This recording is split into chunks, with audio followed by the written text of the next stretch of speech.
which is also an excellent product. This is one of those that tends to be more pro-tenant.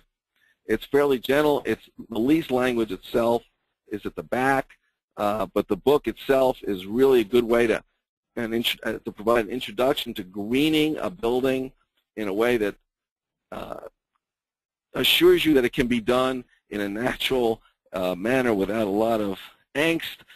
It also has really good questionnaires, request for proposal language, and a scorecard you can use to compare buildings. So it's really useful for the earlier stages of the process. Adam referred to the problem in getting brokers to adopt green leasing techniques in their own leasing practices. This book is one that I say to people, I don't understand why, if I was a broker, I would not be buying this book in mass and giving it out to my prospective tenant clients. This is a great product for the brokerage community as well as the tenant community. The California Sustainability Alliance was early in the day in coming out with green lease language and green requests for proposals. This one is free, unlike the USGBC product. You can get it online. So if you want to get a great green request for proposal or due diligence scorecard for free, you can go online and get this one. The lease provision database in it, in my opinion, is pretty rudimentary. It's pretty aspirational and not very effective. But the rest of it, I think, is really excellent.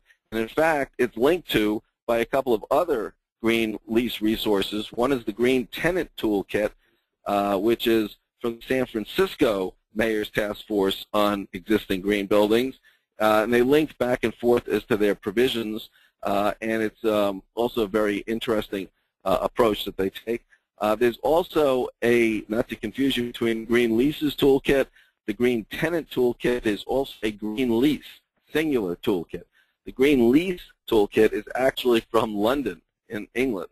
It's also excellent. It's amazing how the Canadian and the English experience, which is usually earlier in the pipeline, farther down the pipeline than the American, is very illustrative to us of where we've been and where we're going. So I encourage you to even look at the UK version. You'll see a tremendous number of similarities between what they do in the UK and what we're doing here. So that's the Green Lease Toolkit, singular. Here's the Green Leases Toolkit, and there's also the Green Tenant Toolkit, all very worthwhile. And last is the Model Green Lease, so named, that is literally its name, best marketed probably of any of the products. It does use, or it talks a lot about, the gross lease concept as a way to get away from the split incentive. It's really not a true gross lease. It's a modified gross lease, whereas Adam explained that the base year expenses are folded into the base rent, and only increases above that are paid by the tenant. Once you modify the green lease to adapt that, it's not all that different than many net leases, in a sense. So I'm not sure there's a lot of advantage. Also, I have to advise you, as the little bullet point here says, potential FASB effect on gross leases.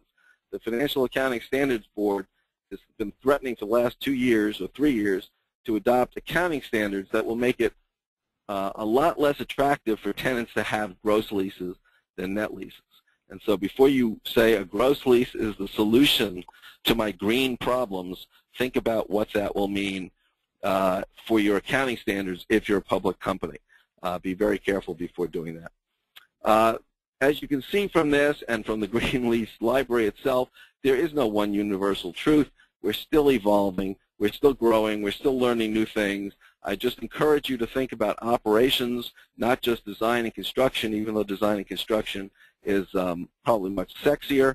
And I encourage you to customize your approach, not just lift language and concepts, but to think about what you're trying to do.